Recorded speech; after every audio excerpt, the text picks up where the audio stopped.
अस्सलाम वालेकुम dear students, मैं हूं शकील ख़ान और आज की वीडियो में हम बात करेंगे तीनों टेंसेस के मुतालिक मींस प्रेजेंट, पास्ट और फ्यूचर टेंस और इनके तमाम पार्ट्स।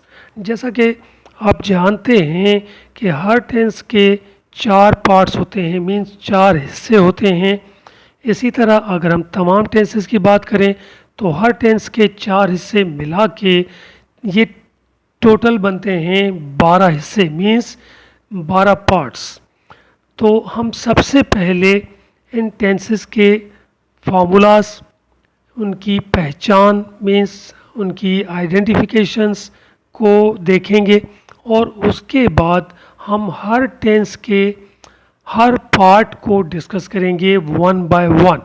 तो आइए सबसे पहले जानते हैं इन टेंसेस के फार्मूलाज और इनकी पहचान। डियर स्टूडेंट्स, हम सबसे पहले बात करेंगे इंडेफिनेट टेंसेस की, क्योंकि ये सबसे पहला पार्ट होता है किसी भी टेंस का। फिर कंटिन्यूस, परफेक्ट और फिर परफेक्ट कंटिन्यूस। तो सबसे पहले प्रेजेंट इंडेफिनेट टेंस का फार्मूला देखते हैं कौन सा है। प्रेजेंट इंडेफिनेट टेंस का फार्मूला है subject plus verb first form plus object. इसकी पहचान है मीन्स इसकी आइडेंटिफिकेशन है, उर्दू के किसी भी जुमले के आखिर में अगर ता है, ती है, ते हैं आए तो हम इंग्लिश में प्रेजेंट इंडेफिनेट टेंस इस्तेमाल करते हैं।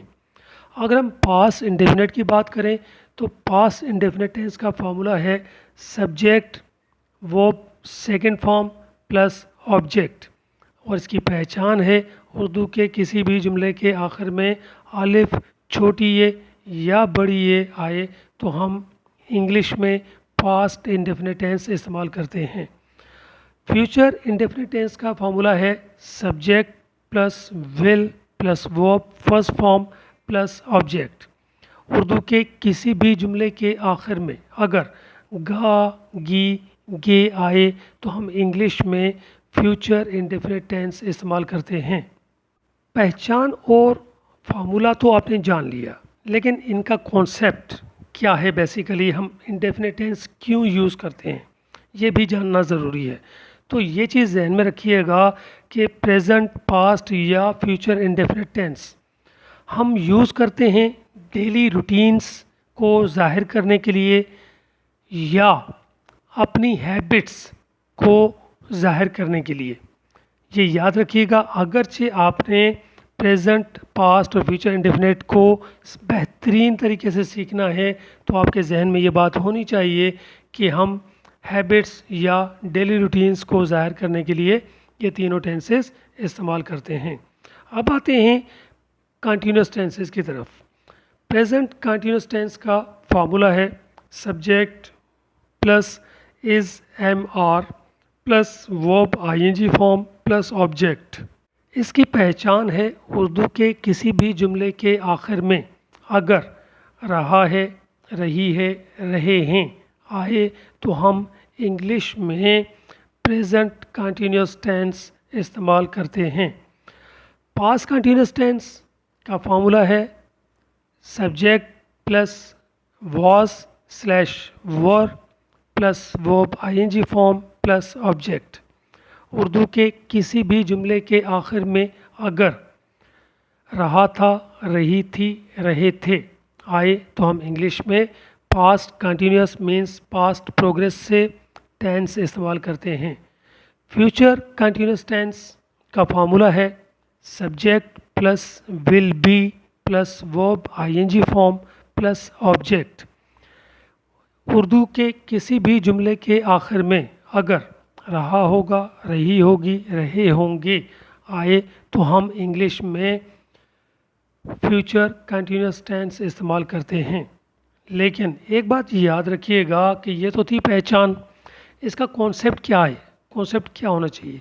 तमाम ऐसे काम जो कि हम प्रेजेंट, पास्ट या फ्यूचर में करते हैं जो कि जारी हों, किसी भी काम के जारी रहने के लिए हम कंटिन्यूस टेंस यूज़ करते हैं, ये आपके जहन में होना चाहिए।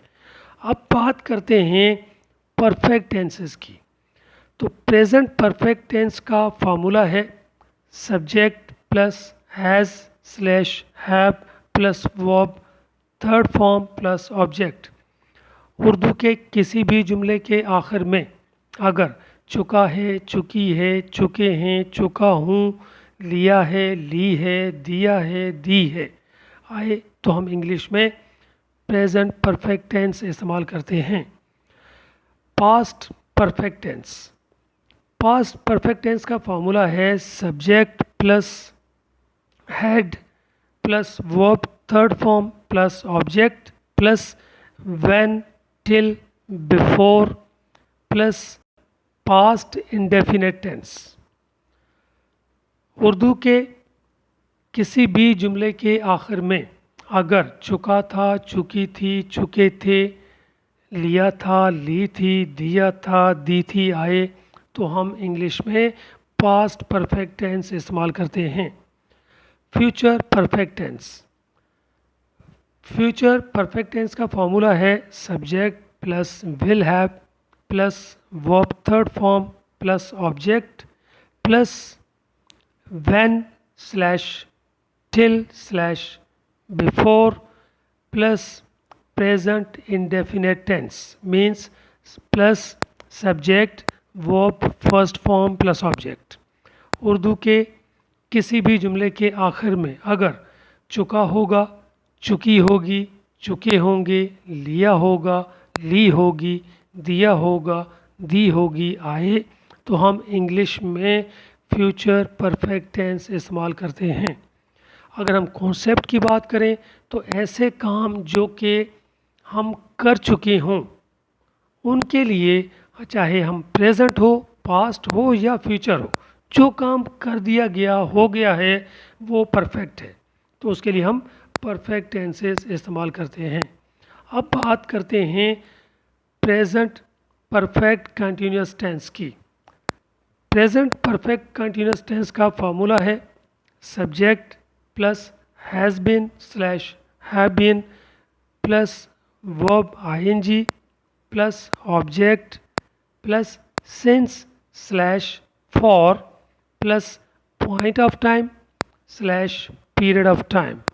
उर्दू में इसकी पहचान है किसी भी जुमले के आखिर में अगर रहा है, रही है, रहे हैं, रहा हूँ वक्त या मुद्दत के साथ आए तो हम इंग्लिश में प्रेजेंट परफेक्ट कंटिन्यूस टेंस इस्तेमाल करते हैं। Past perfect continuous tense subject plus had been plus verb ING form plus object plus since slash for plus point of time slash period of time. Future perfect continuous tense formula है subject plus will have been plus verb ING form plus object plus since slash for plus point of time slash period of time. अगर हम बात करें concept की तो ऐसे उर्दू के जुमले जो कि किसी वक्त में शुरू किए गए और चल रहे हैं, चाहे पास्ट में शुरू किए गए, प्रेजेंट में शुरू किए गए या फ्यूचर में शुरू किए जाएंगे और वो कंटिन्यू रहेंगे, उन तमाम सेंटेंसेस के लिए हम प्रेजेंट, पास्ट और फ्यूचर परफेक्ट कंटिन्यूस टेंसेस को इस्तेमाल करते हैं।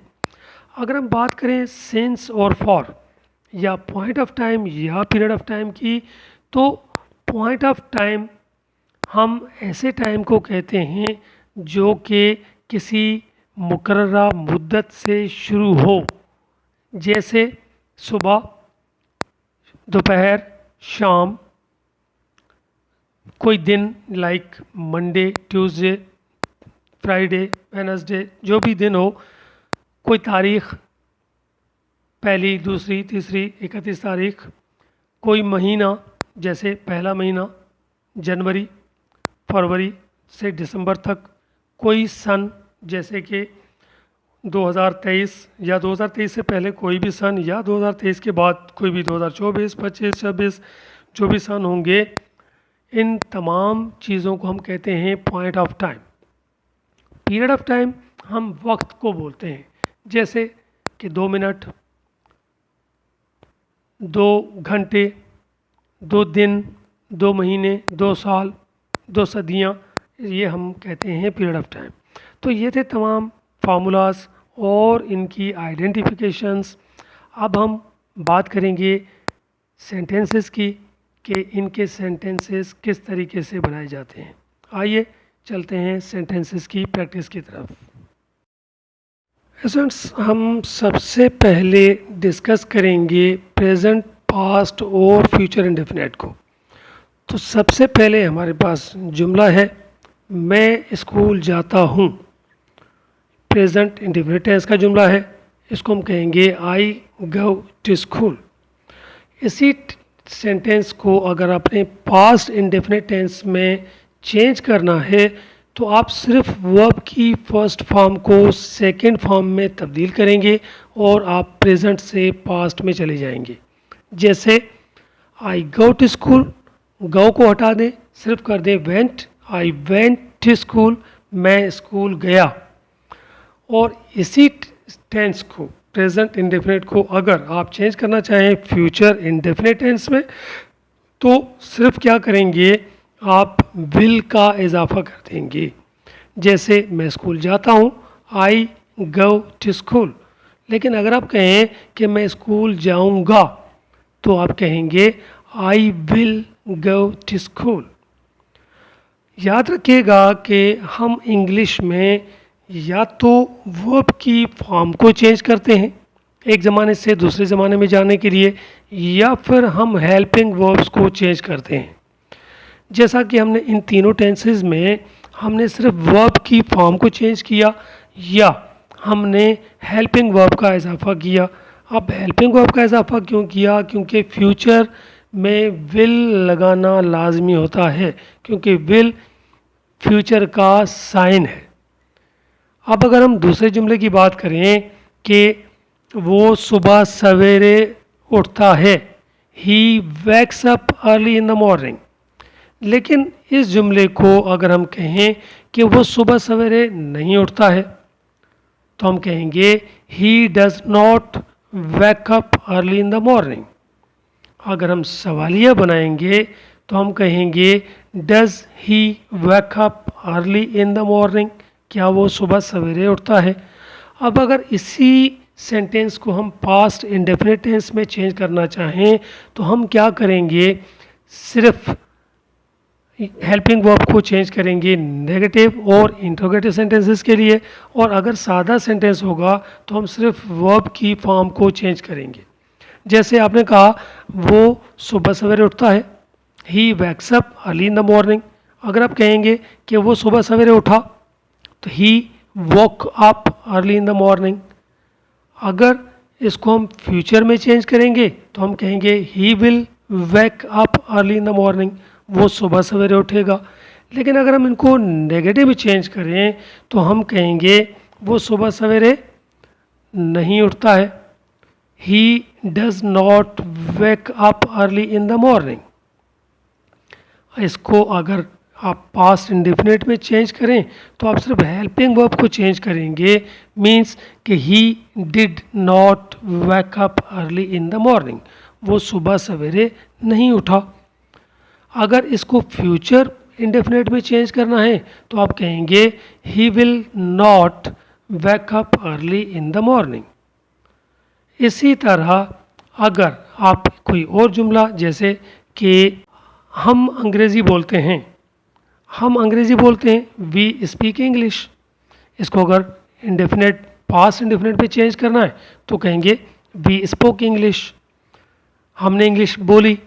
हम अंग्रेज़ी बोलेंगे या हम इंग्लिश बोलेंगे तो हम कहेंगे ही विल स्पीक इंग्लिश।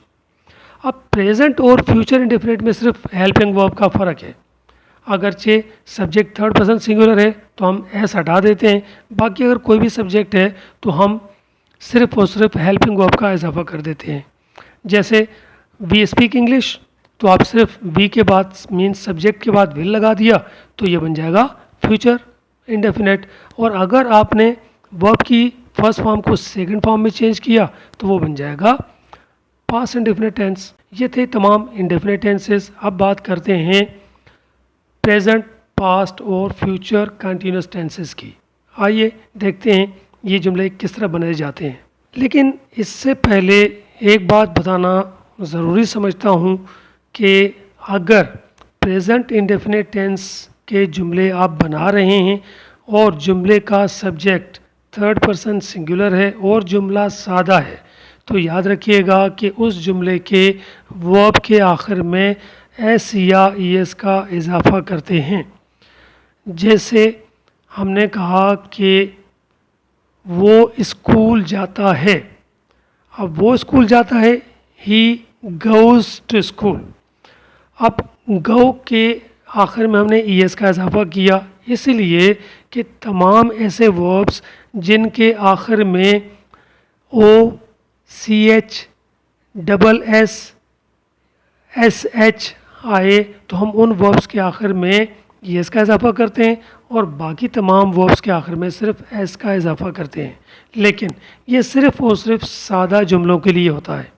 जब हम जुमला नेगेटिव बनाते हैं या इंट्रोगेटिव बनाते हैं तो ये शर्त नाफिज नहीं होती। जैसे हमने कहा वो स्कूल जाता है, ही गोज़ टू स्कूल। इसको अगर नेगेटिव बनाएंगे तो कहेंगे he does not go to school. अब जब हमने डज़ नॉट लगाया तो एस सी एस की शर्त ख़त्म कर दी। अगर हम कहेंगे क्या वो स्कूल जाता है, does he go to school, जब हमने डज़ लगाया तो गो का ई एस हटा दिया। क्यों कि ये शर्त सिर्फ और सिर्फ सादा जुमलों के लिए होती है, ये याद रखिएगा। और अगर कोई जुमला जिसका सब्जेक्ट थर्ड पर्सन सिंगुलर नहीं है तो उसमें नेगेटिव के लिए हम डू नॉट और सवालिया जुमलों के लिए हम सब्जेक्ट से पहले डू लगाते हैं। याद रखिएगा, इसको भूलिएगा मत। और पास्ट इंडेफिनिट टेंस में सादा जुमलों के लिए हम सब्जेक्ट के बाद वर्ब की सेकंड फॉर्म यूज़ करते हैं, लेकिन इनकारिया और सवालिया जुमलों के लिए मीन्स नेगेटिव और इंट्रोगेटिव सेंटेंसेस के लिए हम डिड नॉट का इजाफा करते हैं नेगेटिव सेंटेंसेस के लिए, और सवालिया जुमलों के लिए हम सब्जेक्ट से पहले डिड लगाते हैं। लेकिन डिड लगाने के बाद वर्ब की सेकंड फॉर्म को फर्स्ट फॉर्म में तब्दील कर दिया जाता है। जैसे हम कहें कि क्या तुम स्कूल गए थे, did you go to school. अगर हम इसको सादा जुमला बनाएं तो हम कहेंगे तुम स्कूल गए थे, यू वेंट टू स्कूल। अब यू वेंट टू स्कूल, अब इसमें वेंट थर्ड सेकंड फॉर्म थी वर्ब की, लेकिन जैसे ही हमने कहा तुम स्कूल नहीं गए थे तो हम कहेंगे you did not go to school. जब डिड नॉट लग गया तो डिड नॉट के इस्तेमाल करने के बाद हम वर्ब की कभी भी सेकंड या थर्ड फॉर्म इस्तेमाल नहीं करते। और जब हम कहेंगे क्या तुम स्कूल गए थे, did you go to school, क्योंकि डिड हमने लगा दिया, डिड लगाने के बाद हमने वेंट को गो में चेंज कर दिया। ये चीज़ें तमाम ज़रूरी होती हैं याद रखने के लिए, इनको ज़रूर याद रखिएगा ताकि आपकी इंग्लिश बेहतरीन हो। अब हम बात करेंगे प्रेजेंट, पास्ट और फ्यूचर कंटिन्यूस टेंसेस की। सबसे पहले बात करते हैं प्रेजेंट की। प्रेजेंट कंटिन्यूस टेंस के लिए हमारे पास जुमला है कराची में बारिश हो रही है, इट इज़ रेनिंग इन कराची। इसको अगर पास्ट कंटिन्यूस में चेंज करेंगे तो सिर्फ हेल्पिंग वर्ब को चेंज करेंगे और आपका जुमला पास्ट कंटिन्यूस का बन जाएगा। इसकी जगह वॉज लगा देंगे, इट वॉज रेनिंग इन कराची। कराची में बारिश हो रही थी। अगर हम कहें कराची में बारिश हो रही होगी तो हम कहेंगे इट विल बी रेनिंग इन कराची। अब देखें कि हमने तीनों सेंटेंसेस में सिर्फ हेल्पिंग वर्ब्स को चेंज किया, हम एक ज़माने से दूसरे से तीसरे में चले गए। इसी तरह अगर हम कहें कि तुम अपना वक्त ज़ाया कर रहे हो, you are wasting your time. अगर हम कहें तुम अपना वक्त ज़ाया कर रहे थे तो हम कहेंगे you were wasting your time. अगर हम कहें तुम अपना वक्त ज़ाया कर रहे होगे तो हम कहेंगे you will be wasting your time. इसमें भी देखें कि हमने सिर्फ और सिर्फ हेल्पिंग वर्ब्स को चेंज किया तो एक से दूसरे से तीसरे ज़माने में चले गए। अगर हम बात करें सवालिया और इनकारी जुमलों की, तो हम सिर्फ़ और सिर्फ जो भी हेल्पिंग वर्ब्स, जैसे प्रेजेंट में 3 हेल्पिंग वर्ब हैं, इज़, एम, और पास्ट में 2 हेल्पिंग वर्ब हैं, वाज, वर, और फ्यूचर में विल बी, तो हम इज़, एम, आर के बाद नॉट लगा देंगे, पास्ट के लिए वाज या वर के बाद नॉट लगा देंगे, और फ्यूचर में विल नॉट बी लगा देंगे। जैसे हम कहें कि मैं सो रहा हूँ, आई एम स्लीपिंग, लेकिन अगर हम कहें मैं सो नहीं रहा हूँ तो हम क्या कहेंगे, आई एम नॉट स्लीपिंग। मैं नहीं सो रहा था, आई वॉज नॉट स्लीपिंग। मैं नहीं सो रहा हूँगा, I will not be sleeping. अगर हम इंट्रोगेटिव सेंटेंसेस की बात करें तो हम कह सकते हैं प्रेजेंट में कि क्या आप किताब पढ़ रहे हो, are you reading a book. इसी को अगर हम पास्ट में कहें तो हम कहेंगे were you reading a book, क्या तुम एक किताब पढ़ रहे थे। अगर हम फ्यूचर में कहें तो हम कहेंगे will you be reading a book, क्या तुम एक किताब पढ़ रहे होगे। ये थे प्रेजेंट, पास्ट और फ्यूचर कंटिन्यूअस टेंसेस। आइए अब बात करते हैं प्रेजेंट, पास्ट और फ्यूचर परफेक्ट टेंसेस की।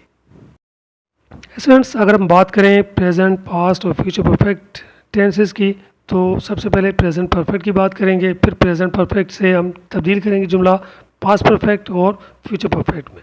तो सबसे पहले हमारे पास जुमला है वो जा चुका है, ही हैज़ गॉन। इसी को अगर पास्ट में चेंज करना है तो कहेंगे he had gone. Future perfect में चेंज करना है तो हम कहेंगे ही विल हैव गॉन, वो जा चुका होगा। अब वो जा चुका है, ही हैज़ गॉन, वो जा चुका था, ही हैड गॉन, वो जा चुका होगा, ही विल हैव गॉन। हम तीनों टेंसेस में देखें सिर्फ हमने हेल्पिंग वर्ब्स चेंज किए, प्रेजेंट में हैज़, पास्ट में हैड और फ्यूचर में विल हैव।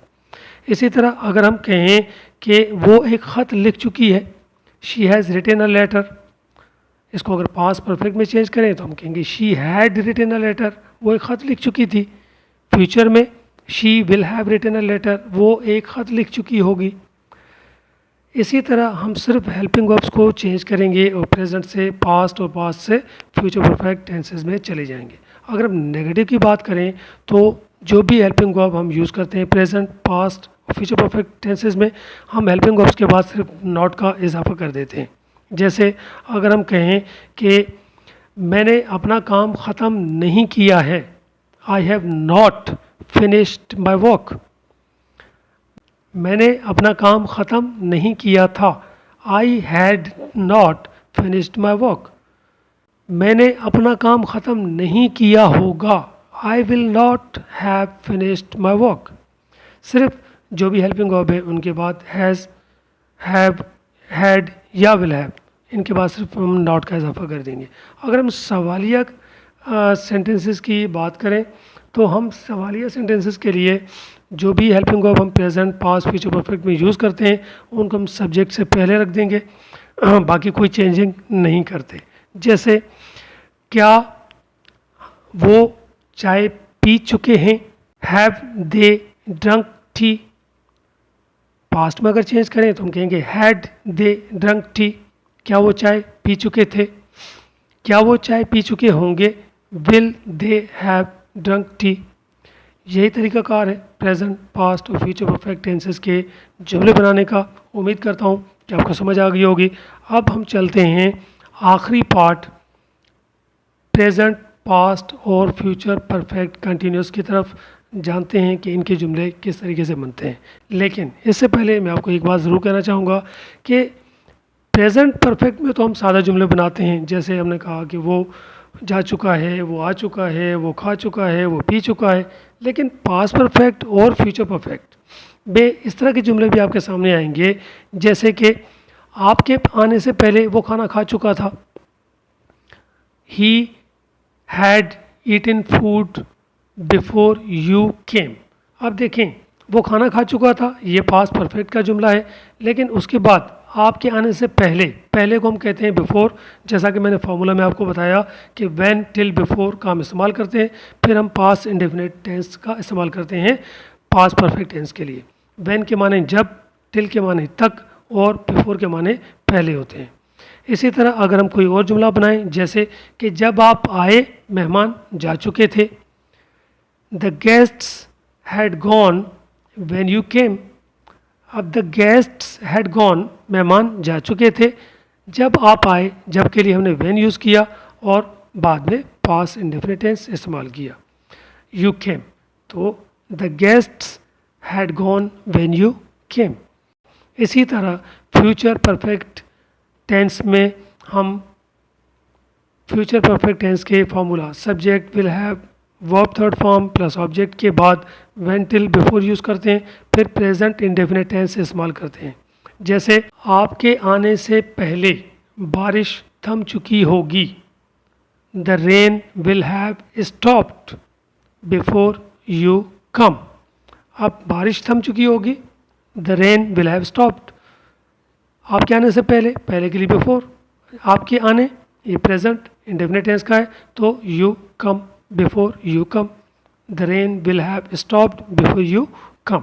इसी तरह अगर कोई और जुमला बनाए, जैसे कि आपके नमाज पढ़ने से पहले वो कुरान पाक की तिलावत कर चुका होगा, ही will have recited the Holi Quran before you offer prayer. वो कुरान पाक की तिलावत कर चुका होगा, ही will have recited the Holi Quran. आपकी नमाज़ पढ़ने से पहले, पहले के लिए बिफोर और present indefinite tense you of prayer. तो यही तरीका रहेगा तमाम सेंटेंसेस बनाने के लिए। उम्मीद करता हूँ कि तमाम पास्ट, प्रेजेंट और फ्यूचर परफेक्ट के टेंसेस की आपको समझ आ चुकी होगी। आइए आप जानते हैं present, past, future perfect continuous tenses को। एसेंस प्रेजेंट, पास्ट और फ्यूचर परफेक्ट कंटिन्यूस टेंसेस के लिए हम सबसे पहले प्रेजेंट परफेक्ट कंटिन्यूस टेंस का जुमला बनाएंगे और फिर उसी जुमले को हम पास्ट और फ्यूचर परफेक्ट कंटिन्यूस टेंस में तब्दील करेंगे, ताकि आप जान सकें कि प्रेजेंट से पास्ट और पास्ट से फ्यूचर परफेक्ट कंटिन्यूस टेंसेस में जुमले किस तरह चेंज होते हैं। तो सबसे पहले हमारे पास जुमला है, he has been crying since morning. वो सुबह से रो रहा है। अगर आप इसको पास्ट में चेंज करना चाहें तो आप कहेंगे he had been crying since morning. वो सुबह से रो रहा था। अगर फ्यूचर परफेक्ट कंटिन्यूस में चेंज करना चाहें तो आप कहेंगे he will have been crying since morning. वो सुबह से रो रहा होगा। अब इन तीनों टेंसेस में आप देखें कि हम सिर्फ हेल्पिंग वर्ब चेंज कर रहे हैं। प्रेजेंट परफेक्ट टेंस में हमने हेल्पिंग वर्ब चेंज किया has been, past perfect continuous के लिए हैड बीन और फ्यूचर परफेक्ट कंटिन्यूस के लिए विल हैव बीन। इसी तरह हम आगे जिस तरह माली 4 बजे से पौधों को पानी दे रहा है, the gardener has been watering the plants since 4 o'clock। अगर हम इसको पास्ट में चेंज करना चाहें तो हम कहेंगे the gardener had been watering the plants since 4 o'clock। फ्यूचर के लिए हम कहेंगे the gardener will not have been watering the plants since 4 o'clock। माली 4 बजे से पौधों को पानी दे रहा होगा। अगर हम बात करें नेगेटिव सेंटेंसेस की, तो नेगेटिव सेंटेंसेस में हम कह सकते हैं कि हम 2 घंटे से ड्रामा नहीं देख रहे हैं। We have not been watching drama for 2 hours। We had not been watching drama for 2 hours। हम 2 घंटे से ड्रामा नहीं देख रहे थे। We will not have been watching drama for 2 hours। हम 2 घंटे से ड्रामा नहीं देख रहे होंगे। अगर हम सवालिया मीन्स के इंट्रोगेटिव सेंटेंसेस की बात करें तो हम कह सकते हैं कि have you been working hard for 2 years। क्या तुम 2 साल से मेहनत कर रहे हो। अगर इसी को पास्ट में चेंज करना है तो हम कहेंगे had you been working hard for 2 years। क्या तुम 2 साल से मेहनत कर रहे थे। फ्यूचर में अगर चेंज करना चाहें तो आप कहेंगे will you have been working hard for 2 years, क्या तुम 2 साल से मेहनत कर रहे होगे। स्टूडेंट्स, अगर आपको हेल्पिंग वर्ब्स की समझ आ जाए कि प्रेजेंट इंडेफिनेट में कौन से हेल्पिंग वर्ब्स इस्तेमाल किए जाते हैं, सादा जुमलों में कौन से वर्ब्स इस्तेमाल किए जाते हैं, और past continuous, present continuous, future continuous में कौन से हेल्पिंग वर्ब्स हैं, पास्ट परफेक्ट, प्रेजेंट परफेक्ट और फ्यूचर परफेक्ट में कौन से हेल्पिंग वर्ब्स हैं, और प्रेजेंट, पास्ट और फ्यूचर परफेक्ट कंटिन्यूस टेंसेस में कौन से हेल्पिंग वर्ब्स इस्तेमाल किए जाते हैं, अगर इनकी समझ आ जाए तो आपको ये तमाम टेंसेस बहुत ही इजी लगेंगे, क्योंकि हम सिर्फ़ और सिर्फ हेल्पिंग वर्ब्स को चेंज करते हैं एक ज़माने से दूसरे ज़माने में जाने के लिए, या फिर हम वर्ब की फॉर्म को चेंज करते हैं। ये थे तमाम tenses, present, past, future, indefinite, continuous, perfect और परफेक्ट कंटिन्यूस। उम्मीद करता हूँ कि ये तमाम टेंसेस आपको अच्छे तरीके से समझ आ चुके होंगे। लेकिन आखिर में एक बात ज़रूर कहना चाहूँगा, प्रेजेंट, पास्ट और फ्यूचर परफेक्ट कंटिन्यूस टेंसेस के हवाले से। इन टेंसेस में हम सिंस और फॉर का इस्तेमाल करते हैं। सिंस हम यूज़ करते हैं पॉइंट ऑफ टाइम के लिए, और फॉर हम यूज़ करते हैं पीरियड ऑफ टाइम के लिए। अब ये पॉइंट ऑफ टाइम और पीरियड ऑफ टाइम क्या है, इसके हम किस तरह जान सकें कि ये पॉइंट ऑफ टाइम है और ये पीरियड ऑफ टाइम है। अगर आप पॉइंट ऑफ टाइम को देखें तो पॉइंट ऑफ टाइम हम उस वक्त को कहते हैं जो कि अपनी मुद्दत से शुरू हो और कंटिन्यू चल रहा हो और अपनी मुद्दत पे ख़त्म हो जाए। अब वो हो गया पॉइंट ऑफ टाइम। और पीरियड ऑफ टाइम हम वक्त को बताते हैं कि कितना वक्त। अब जैसे पॉइंट ऑफ टाइम हम बात करें, पॉइंट ऑफ टाइम में हम सुबह, दोपहर, शाम, इनमें हम सिंस यूज़ करते हैं, since morning, since evening, since night. क्यों कि सुबह अपने वक्त पे शुरू होती है और अपने वक्त पे ख़त्म होती है, दोपहर अपने वक्त से शुरू होती है, अपने वक्त पे ख़त्म होती है, रात अपने वक्त पे शुरू होती है और अपने वक्त पर ख़त्म होती है। इसी तरह हम बात करें दिनों की, जैसे मंडे से लेके संडे तक। अब मंडे अपने वक्त से शुरू होगा, अपने वक्त पे ख़त्म होगा, संडे अपने वक्त से शुरू होगा, अपने वक्त पे ख़त्म होगा। इसी तरह अगर हम टाइम की बात करें, जैसे 1 बजे, 2 बजे से लेके 12 बजे तक, इनका भी एक टाइम है। 1 बजा अपने टाइम पे आएगा, 2 बजे अपने टाइम पे आएंगे, 3 बजे अपने टाइम पे आएंगे। तो इसी तरह हम सन की बात करें, जैसे 2023 या इससे पहले जो भी सन थे, 1993, 1995, 1970, 1947, या इसके बाद कोई भी सन आएंगे, 2024, 2025, 2060, 2070। तो ये तमाम के तमाम हैं point of time. Period of time हम वक्त का बताते हैं, जैसे 2 मिनट, 2 सेकंड, 2 दिन, 2 हफ्ते, 2 महीने, 2 साल, 2 सदियाँ, ये पीरियड ऑफ टाइम है। और पीरियड ऑफ टाइम के साथ हम फॉर यूज़ करते हैं और पॉइंट ऑफ टाइम के साथ हम सिंस इस्तेमाल करते हैं। उम्मीद करता हूँ कि आपको सिंस और फॉर का इस्तेमाल अच्छे तरीके से समझ आ चुका होगा, और इंशाअल्लाह ये वीडियो आपके लिए बहुत ही कारआमद साबित होगी और आपकी इंग्लिश में मज़ीद बेहतरी आएगी। आज के लिए इतना ही काफ़ी। मिलते हैं एक नई वीडियो के साथ। तब तक के लिए मुझे दीजिए इजाज़त। अपना बहुत सारा ख्याल रखिएगा। अल्लाह निगहबान।